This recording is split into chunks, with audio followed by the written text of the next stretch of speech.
Hello, everybody. Welcome to Cargo Cafe presented by Bestway International. I am Libby. I work as an assistant account manager, but I also handle the marketing here. I'm going to pitch it over to Jay, and we'll go ahead and get started. So if you want to step into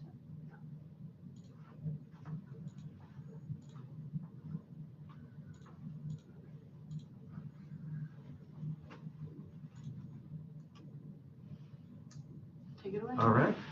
You'll be able to see it over here. It's just lagging a little bit. Well, good morning, everyone. Thanks again for taking time this morning. This is our first episode of Cargo Cafe, so we're pretty fired up about this. Libby, thank you so much for all of your help in getting this set up.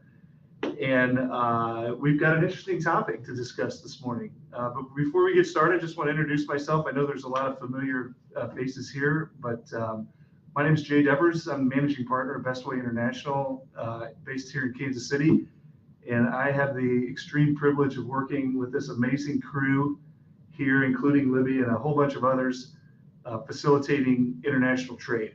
And so this Cargo Cafe is something that we just started. We think it's going to be kind of fun, real informal. We're going to get together once a month or so and just talk for a couple minutes about what's going on in the trade. And this situation with Incoterms is one that is a tale as old as time.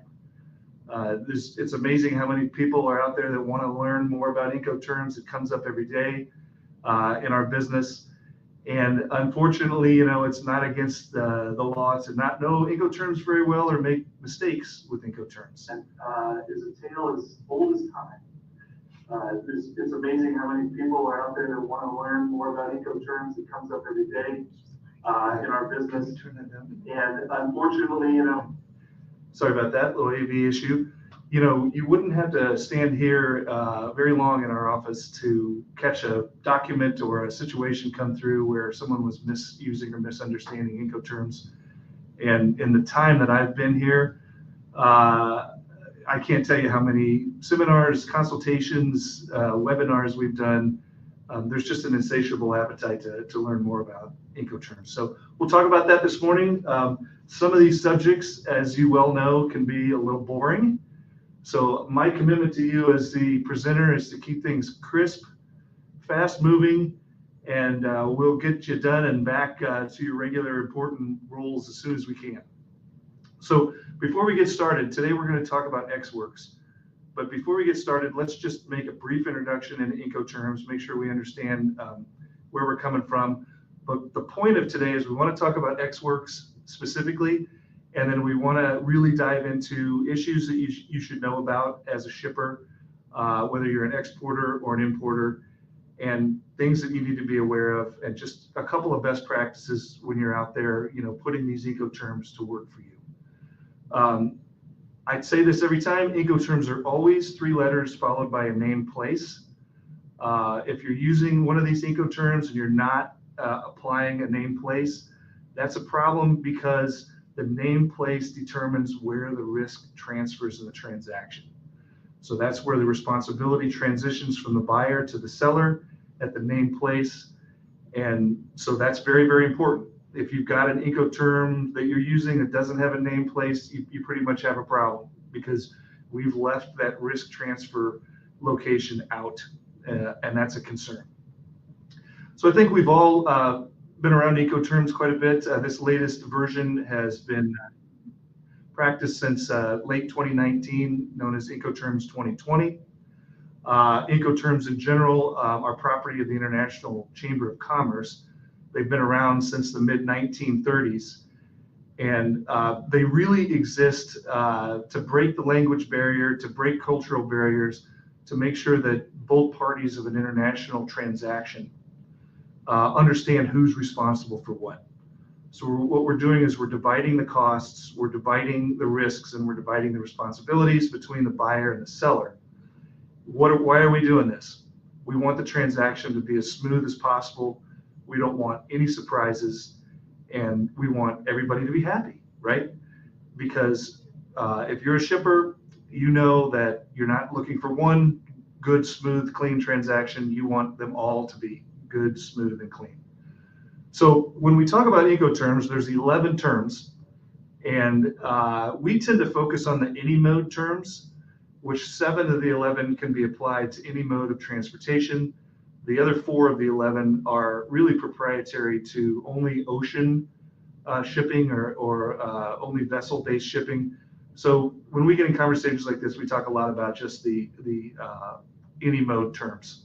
And today we're going to talk about Ex Works.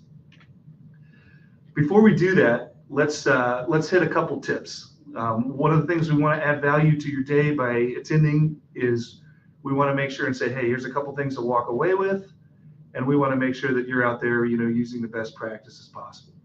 So one of the main tips that we advise is avoid the bookends. So there's our 7 terms that we just mentioned. Ex Works being the first one we always hear about, and that's an interesting one because with Ex Works, what you're doing is that's a maximum obligation term of the buyer. So a minimum obligation for the seller, maximum responsibility for the buyer. And as you transition your way all the way down to the bottom of the terms, it flip-flops. So DDP is another term. It's another bookend term that we advise you to avoid if you can, because it's the maximum responsibility of the seller. The buyer has the minimum responsibility. So wait a minute, we're all sitting here on a cold, rainy Wednesday morning talking about a term that you're advising me to avoid. What are we doing here? We're going to get to that. But keep in mind, let's talk about avoiding the bookends. Second tip I want to talk about is, as you look at Incoterms and you look at your business and you look at how you want your buyer experience to go, or you want your purchasing experience to go if you're an importer, look into the terms, pick a couple terms that fit your business and try to standardize on those terms. Doesn't mean you can't use the other terms, doesn't mean that at all. But you'll find if you standardize on terms for a collect type of shipment or for a prepaid type of shipment, then your life is going to get a lot simpler. The people that are in your circle of influence are going to understand that better.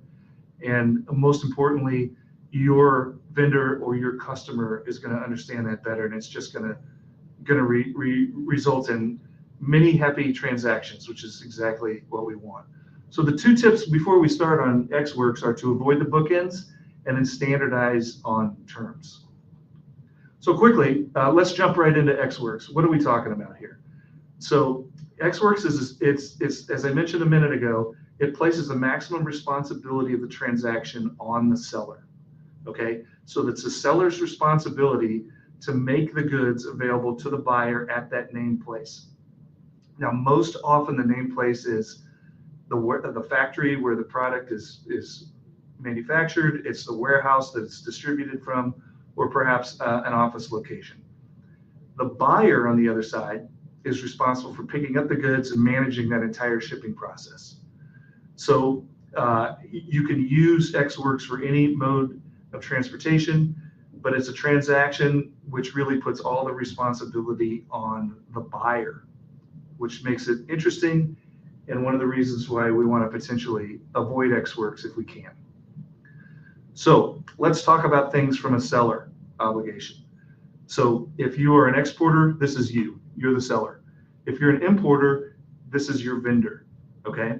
So the seller's role is to make the goods available and accessible at the factory or the warehouse, which is the named place we talked about, for the carrier to pick up. From that point forward, the buyer takes on all of the responsibilities of the transaction. It's basically out of the seller's hair. So doesn't mean the seller has to do nothing. The seller has to do practically nothing. The things that the seller does have to do is they're still responsible for packaging the goods and labeling the goods. So it has to be ready for pickup. It just can't be sitting there, unbundled. The seller still has to provide a commercial invoice, and the seller is required or suggested in Incoterms anyway to cooperate with providing any other needed information. Now, what could that be? That could obviously be a packing list is the first thing that comes to mind. It could be documentation regarding export, customs clearance in the country that it's leaving, things like that. The seller can't just completely be hands-off, but beyond that, they really don't have to do anything. So let's switch to the other side, the buyer's obligations, of which there are many. So I've listed on the right-hand side of the screen just a few of the buyer obligations, but with Ex Works, the buyer has to do everything. So if you're importing goods, this is you. You have to do all of these things. You're responsible for all of these things. If you're exporting goods, you sit back and you watch your buyer take responsibility for all these things. Sometimes that's good, sometimes that's not. There's a misconception in the seller world, that, hey, if I sell on Ex Works, I don't have to do anything. It's really, I don't care. It's a customer's problem. They deal with all that. And there's truth to that. But in actuality and in practice, it's funny how that doesn't necessarily play out, when the rubber hits the road.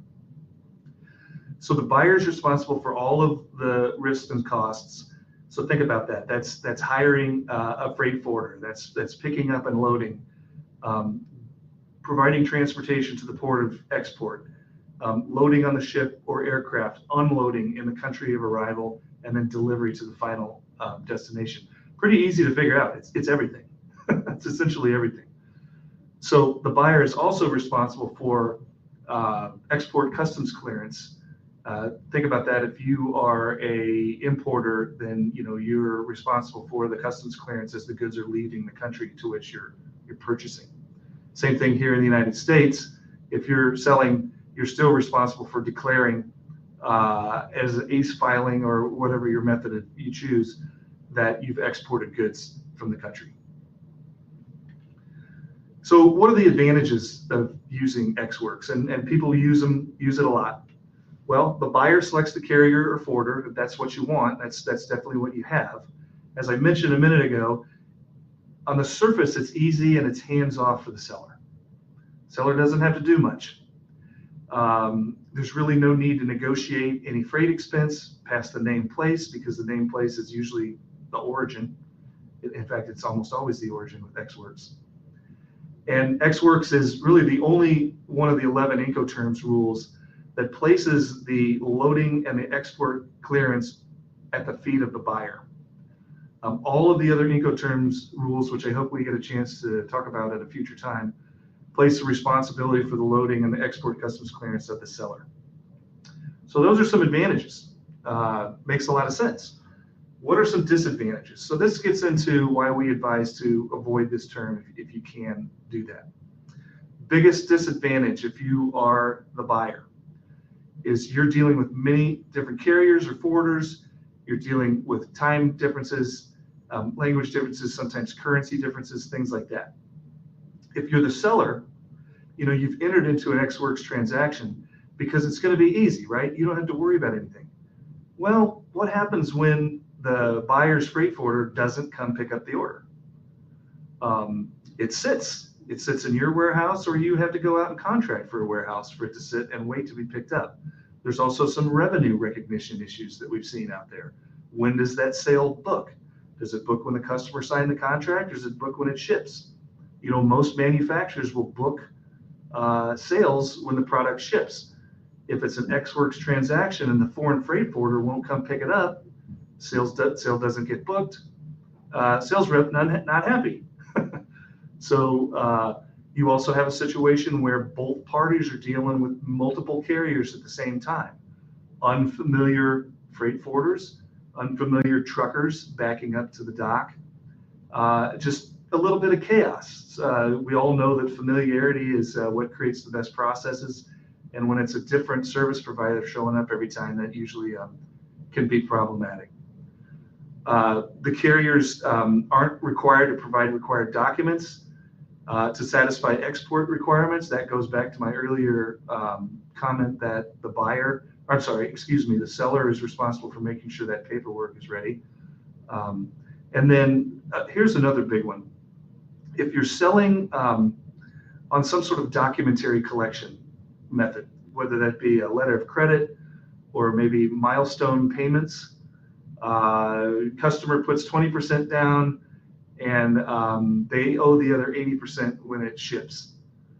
Well, if you're selling Ex Works, you really don't have any control over those documents. You don't have any control over the transportation document. You don't know when the goods arrive. You don't know when it's delivered to the final destination. And so you can quite easily have a payment system that involves you collecting your money for the transaction that's tied up in a process that you don't have any control over. So that's something you definitely want to be mindful of if you're using Xworks. So issues and gotchas. For those of you who are exporters, remember, you're not off the hook for everything. You're still the exporter of record. You're still responsible for the filings of the ACE filings for compliance reasons. You're still responsible for keeping the paperwork for 5 years, and you still could have customs knock on your door and perform a regulatory audit, even though everything you ever sold was Xworks. And we see this so often, it's remarkable. Xworks shippers that get dragged into logistics problems, the freight and transportation department getting phone calls and emails, getting Skype messages, where's my freight, where's my tracking, it showed up damaged, all this stuff that as an export seller, you have no control over, right? Because you're not responsible for any of that, but somehow your people would get drug into those problems. Insurance claims, things of that nature. I think we all have seen that before. Issues and gotchas if you're an importer. So this is where it gets kind of sticky. Under Xworks, you're responsible for the inland freight in a foreign country from the factory to the carrier. And this is one of those situations, you're also responsible for export customs clearance in another country. So these are a couple things as an importer that you probably want to try to avoid if you can. So if you think about that, I think we in the United States take our highway and road system a little bit for granted. And it's nothing for us to arrange transportation for almost anything, almost anywhere. But if you go to other countries, let's say China, we know that in China that many of the manufacturing facilities are quite a bit inland. In some cases, 50, 60, 100 miles inland. Those roads are nothing like the roads that we have here in the United States. They're incredibly dangerous. And you're really kind of asking for trouble when you start going into contracting for inland transportation in another country. Something that you should probably think about avoiding. Same thing goes with local export customs clearance. There's a lot of advice in Incoterms seminars, books, and so forth. Don't mess around with formalities in somebody else's country. It's just a good general rule of thumb. So those are a couple of issues and gotchas. Let's jump ahead and talk about gaps in what's going on. So as I mentioned earlier, under Xworks, the loading is not the responsibility of the buyer. The loading is the responsibility of the buyer, not the shipper. So this kind of creates a situation in real time that you never see. For those of you that are operating warehouses or distribution facilities or stuff like that, you don't let total randos show up at your dock, jump on forklift and start wheeling around. That's not how it works, right? Yet when you look at Xworks, that's exactly what's going on. And you can quite easily get in a situation where if you're an exporter, one of your warehouse employees could, by the rules of Xworks, could damage the freight. They could take it to the edge of the dock, drop it, break it, and it's technically the responsibility of the buyer. Now, we all know that would be a customer service disaster, but that's the way the term works. Jump ahead. For importers, as I mentioned a minute ago, the inland trucking is probably the biggest risk gap and the biggest concern. Under Xworks, you're responsible for the loading and the inland cartage to the port of export in a foreign country. And for you importers that are involved this morning, you know that a lot of times that's a long way, and it's really probably something that you don't want to you want to avoid taking responsibility for. And the cool thing about this is any sophisticated exporter in a foreign country is used to providing transportation to the port. They're used to people using different Incoterms that involve them being responsible for transportation to the port. We'll jump ahead, Libby, please. And then the last big risk gap that I want to mention is that part about payment. So if you're exporting and you're the seller, you have no control over the transportation. So if there's a portion of the payment for your transaction that's tied to delivery, or it's tied to arrival at the other port, or it's tied to the ocean bill of lading or the airway bill when it leaves the country, watch out for that, because you don't have any control over that. It's actually your buyer that controls that, which is the same party that's also going to be responsible for payment for you. So if you think about that, you're putting the payment triggers in the hands of the person that's supposed to be making the payments. It's really something that you should try to avoid. You want to, if you're into milestone payments or letter of credit or things like that, you really want to control that shipping process, which is super cool. You can use a different Incoterm to do that. Okay, so back to the 2 tips we talked about. We're winding down here, so I'm really hoping that at the end here we've got some questions, or even better, what I'd love to hear is some stories out there of what's happened, good, bad, or ugly. But when we talk about avoiding the bookends, so we talked about some pretty serious concerns with Ex-Works. Almost all of those concerns can be mitigated by using FCA. So there's, for almost any reason that you would want to create a situation where the buyer is going to be responsible at this level, which is totally fine, you can avoid all of those risk gaps by using FCA, and specifically using FCA port of export, for those of you who are importers. Same thing goes for you exporters.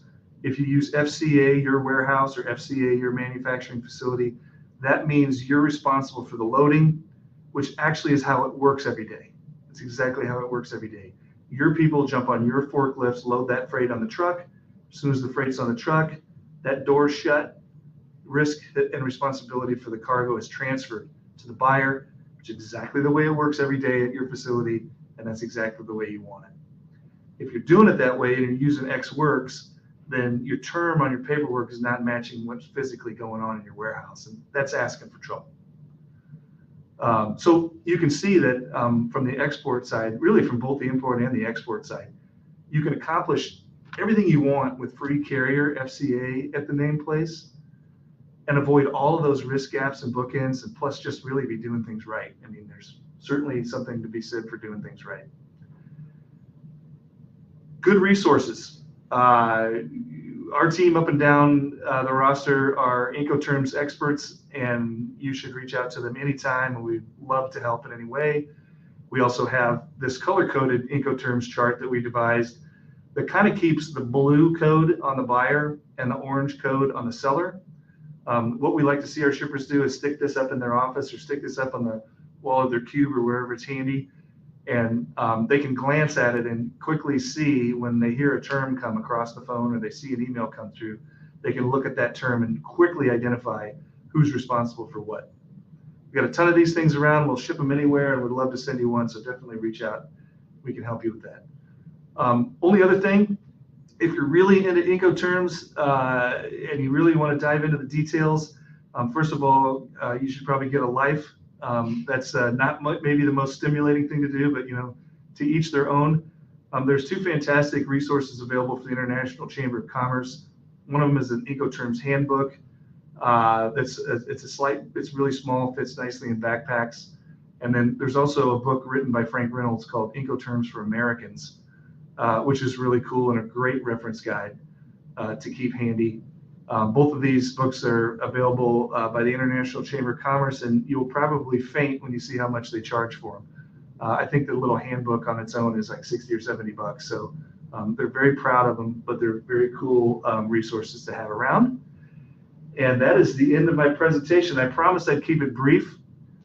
In future sessions, we want to talk more about FCA. We want to talk about DDP. We want to talk about other stuff that's going on in the trade.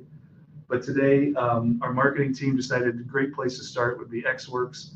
And I hope this time was productive for you. And I certainly thank you for your attention. I know you guys are super busy, and your time means a lot. And I want to thank you for spending it with us for a few minutes here this morning. Yeah, so we have about 10-15 minutes left to do any questions, comments, or stories. If you want to type those in the chat, we would love to kind of hear your experiences and answer any questions that you may have. So while we're waiting for some people to throw some things in the chat, Jay, do you have any real life stories that come to mind off the top of your head? You know, I would, when I think about this, I think about these stories. There have been a couple, not many, of liability issues involving that inland cargo on the foreign side for importers. And it's involved damage freight and claims on damage freight while the cargo was in transit between the manufacturing facility and the port. In both of those situations that I can think of, and neither one of them were recent, the buyer, importer, was trying to claim against the seller for the damaged freight that was their responsibility, and those didn't end well. Unhappy people and hard feelings kind of came that. That's the two examples I can think of. But on the other side, people use this term all the time. They use it incorrectly. Back to the loading point, and generally nobody ever gets hurt. Troublesome thing with that is if people are using the term incorrectly and they're not any consequences, then they typically will continue to do that. So it just rolls forward until ultimately something bad happens. So we want to avoid that. I think our audience here is interested in doing things right. And if you're using the right Incoterms, then you can sleep at night and not worry about any of this stuff. Absolutely. We've got some swag that we're going to send out for the best questions. So it's just waiting to be sent out. So I hope we get a good question or two. Yes. Yes, this presentation will be sent out to anybody who attended this webinar. So look out for a follow-up email from me. That's a great question. I'm personally too far away from the screen to read the attendees' names, which is probably good because if I could see the names, I would single you out and give you a hard time. So we have a question here. It says, when using XWorks or FCA for exporting, is the seller or buyer responsible for completing the freight forwarder's SLI? The freight forwarder's SLI? Yes. That's actually the seller. The seller. Yeah. Great question. So that would be included in the package of documents that Incoterms strongly suggests that the seller participate. And I guess the word's not participate, the word is cooperate in completing the export documentation. That's a good question. Who asked that? That was from Glendo. Oh, is that Rosie? I don't know. It just says Glendo, but okay. We do love Rosie. All right. Over at Glendo. We're going to find out who asked that question, and we're going to send some goodies down to Emporia. Yes, absolutely. Also, if you want to put in the chat what you would like to hear about next, we are always down for ideas. We have a couple ideas cooking, but always want to hear what people want to hear about. Yes, it is Rosie, I think. Awesome. It's always good. Awesome. Thank you, Rosie, for attending. I hope Michelle's with you too. Anything else?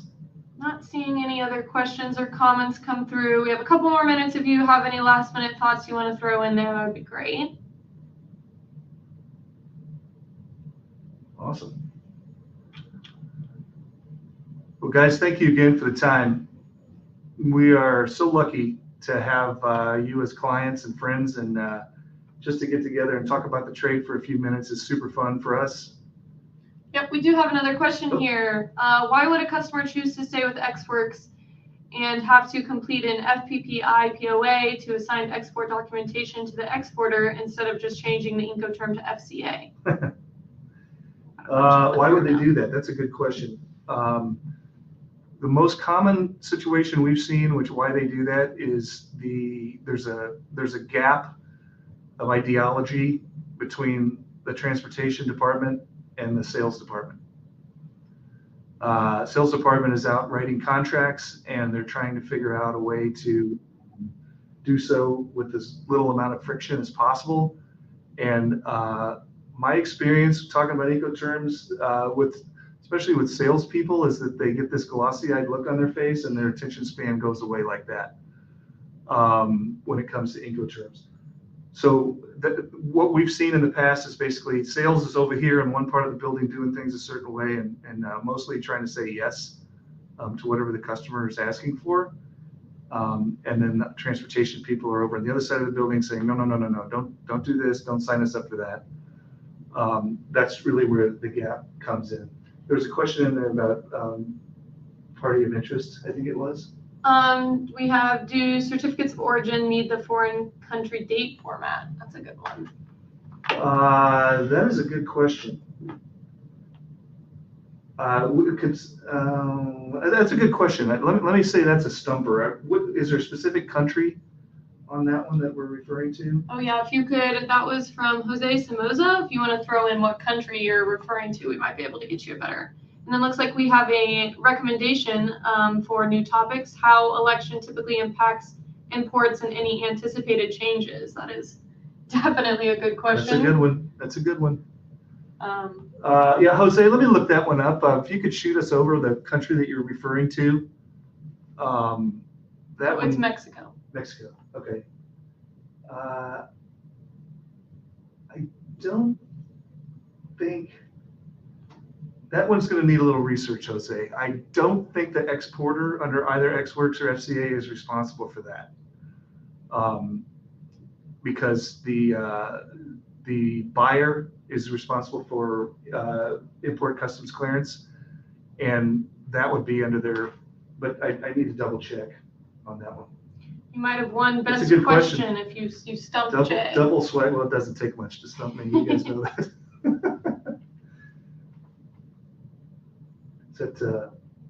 That's a good question.